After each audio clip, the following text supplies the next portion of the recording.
On this, the most holy of days for Christendom, we, neighbors, brothers, friends, will bow before no heathen. We shall stand mighty and strong against the hordes of both Islam, paganism, and the Mongol threat to the east. We will not bow. We will not settle. We are Crusaders, and we shall stand together as one.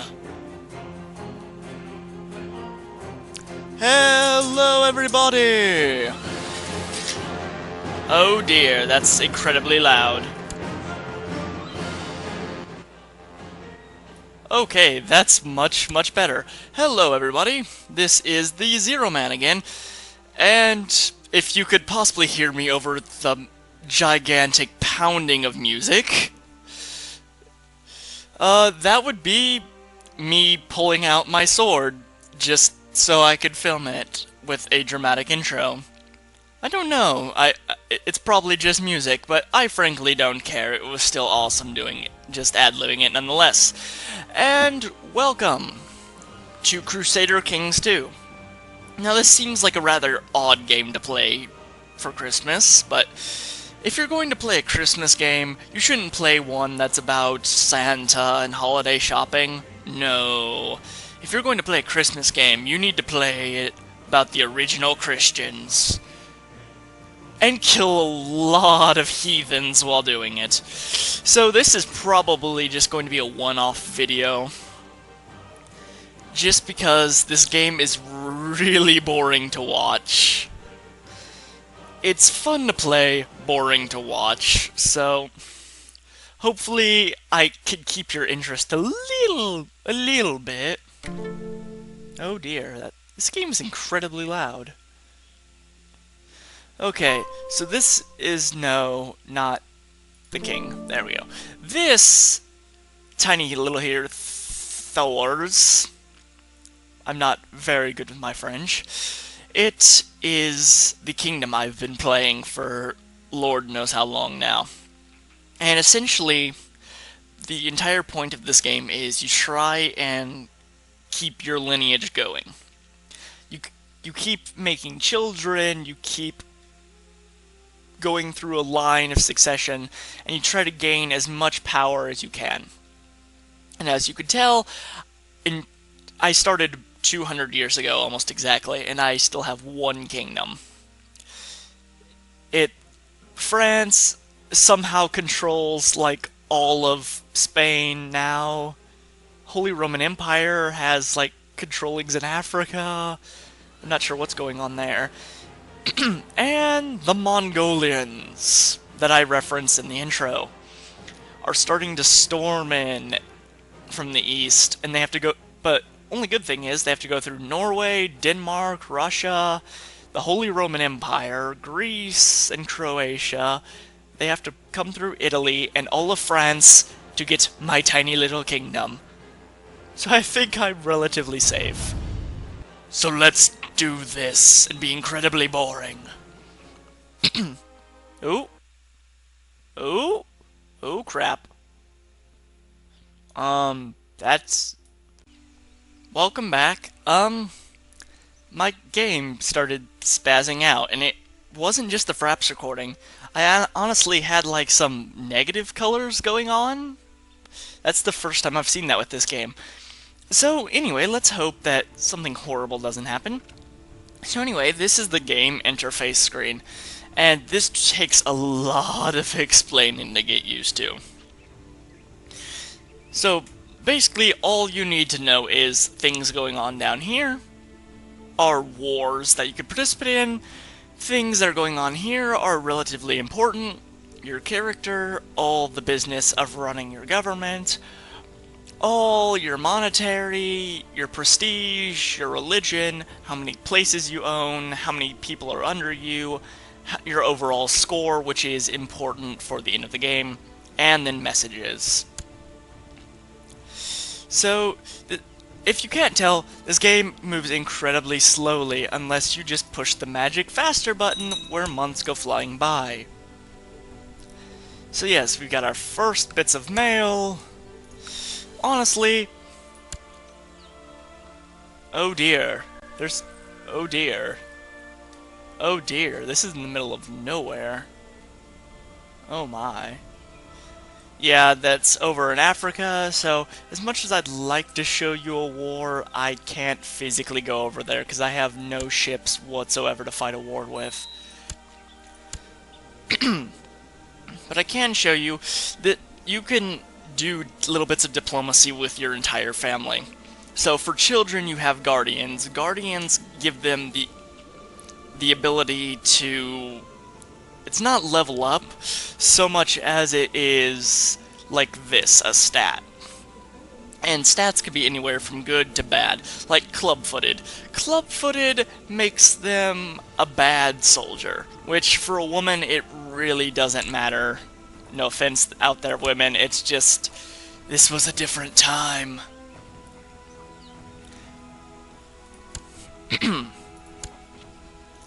So anyway, let me bring up the...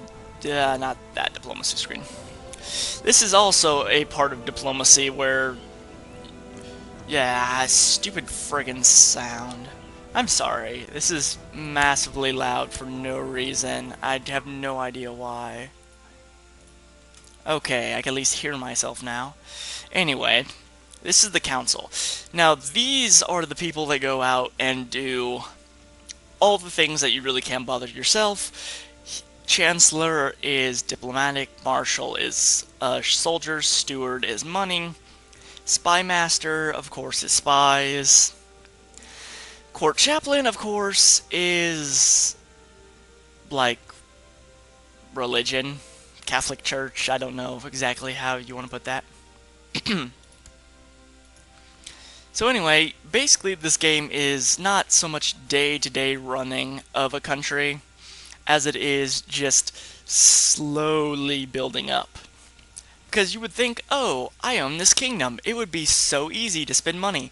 Well, I'm currently making 4.29 gold a month. It's like, oh, that's so much.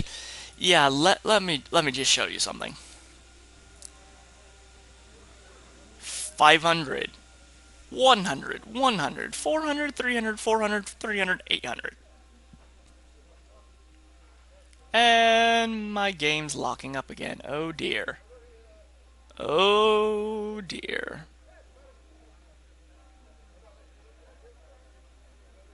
Oh. Oh. Is it coming back? Oh, come on, game. Please work with me. Oh my god, we're getting Slenderman, people. That's, interesting. Is it back? Can we continue this? I'm getting frankly annoyed.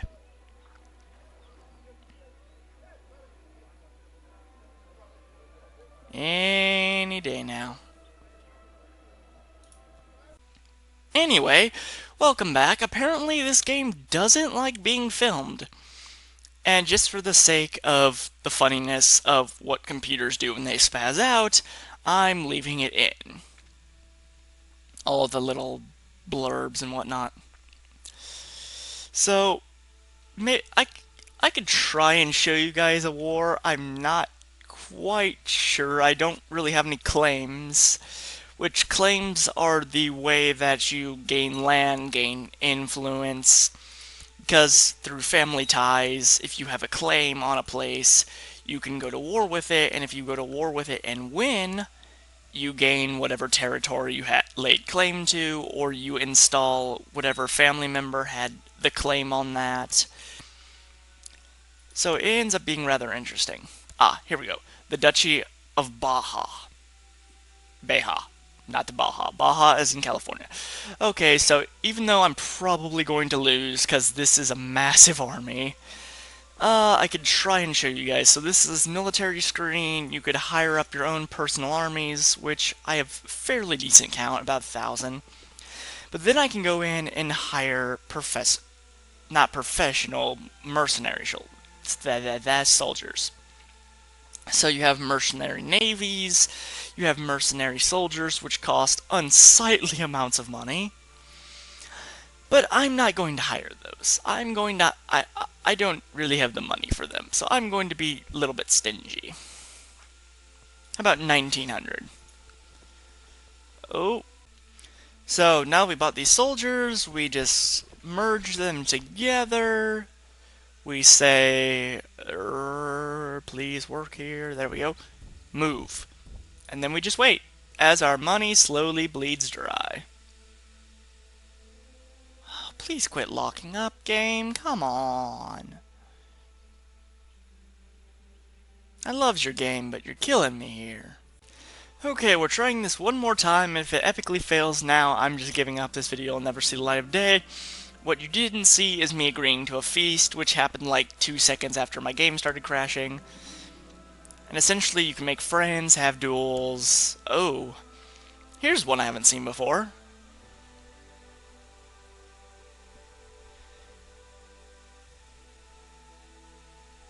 Huh. That's interesting. Oh, wow. 50 gold? Holy crap, nope. No thank you. I need the money to pay my mercenaries, otherwise I will be broke. Because 50 gold is ridiculous. Ah. So, yep, feast, nothing went horribly wrong, so we gain prestige, which goes to our overall point value. Just check our mail. Yeah, it's not anything important that I need to worry about. That's not anything important I need to worry about. Hopefully my soldiers will get here sometime this month. Ah, there they are, up here. So we're now going to see a little bit of combat, which it's not exciting. As you can see, this is basically the amount of combat. Just siege engines working away at a kingdom. There's nothing fancy, there's nothing total war going on, which is kind of sad. But this is the siege screen, which basically you just break the morale of a city, you break the morale of a city, you get percentage towards victory, you claim entire victory, you win the claim. You win the claim, you win the land. So, oh, and here's an interesting one. If one of your family members dies, you actually can gain money from their death, so it's rather profitable. Surprisingly enough, and that's actually going to keep me from running out of money entirely. Aww, my son. That was my son's wife. That makes me sad. Oh no, the Mongols. I forgot they're coming in from the east. That's not good. Oh, what the heck. Princess of Brittany. I found you someone nice. Yes. She arrived in court. Oh, the king died. That could cause very interesting things. Because when the king dies, essentially his title's up for grabs, and if he doesn't really have a legitimate heir, so to speak, the world just bursts into flames, and horrible, horrible things start happening. So, hopefully we could take this village before we run out of money, because if we run out of money, horrible things start happening, people stop respecting us, the game starts screaming at you from the rooftops.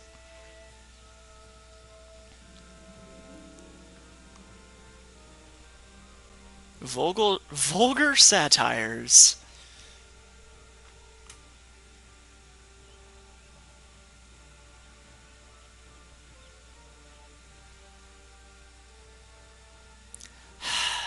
Yes, charitable, because that's a good trait to have, even if it purges money from me. Come on, take the city before I run out of money. Come on. Come on. Oh, good lord. Come on. Yes. And I'm out of money. Oh, let's pause the game. Okay, so now I see we have 20% down here. Hopefully, Lisbon is a little bit more forgiving. Oh, it's not, sadly. So let's see if this town's a little more forgiving. Of course, none of them are forgiving. Wonderful. Okay, so the war ended inconclusively because that's the one thing I don't like about this game. Because in a normal game like Total War, you could basically lay claim to anything for no reason. But in this game, you legitimately have to have a claim. And if that claim fails at any point, you can no longer attack that group. It doesn't matter if you've been warring for 100 years. If you lose that claim, the war just ends immediately. You can't war outside if you have a claim. You can't war just to take land, and it's a very stupid mechanic, because I understand why they did it, but it keeps you from actually expanding ever. That's how come I only have one kingdom 200 years into the game. Yeah, sure, you can have absolute crown authority, I don't really care. It's not like I have any land to worry about.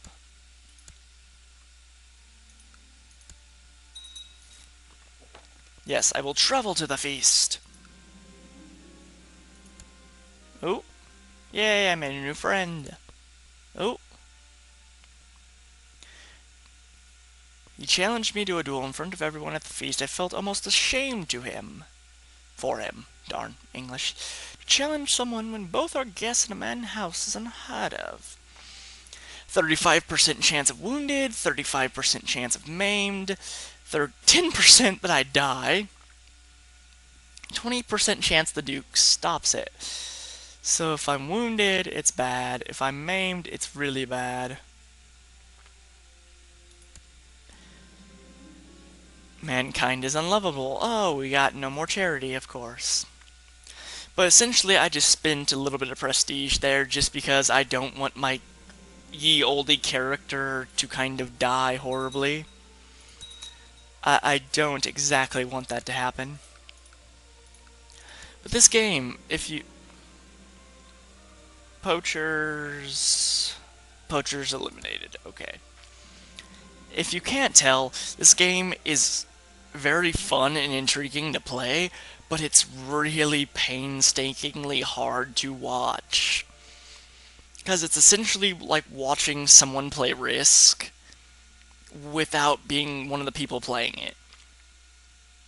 So you just kind of watch these pieces move, and it's just not all that fun.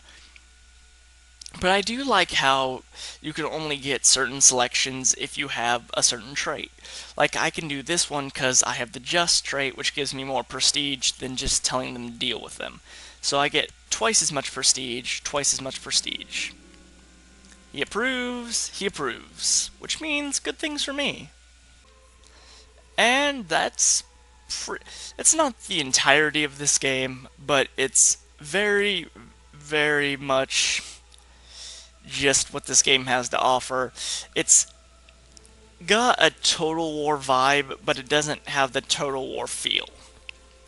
Because if you're small, at least in Total War, you could slowly build your way up. In this game, not so much, because you're constantly enslaved to the kingdom, or the duchy, or just someone. And I'm probably playing this game wrong for that simple fact.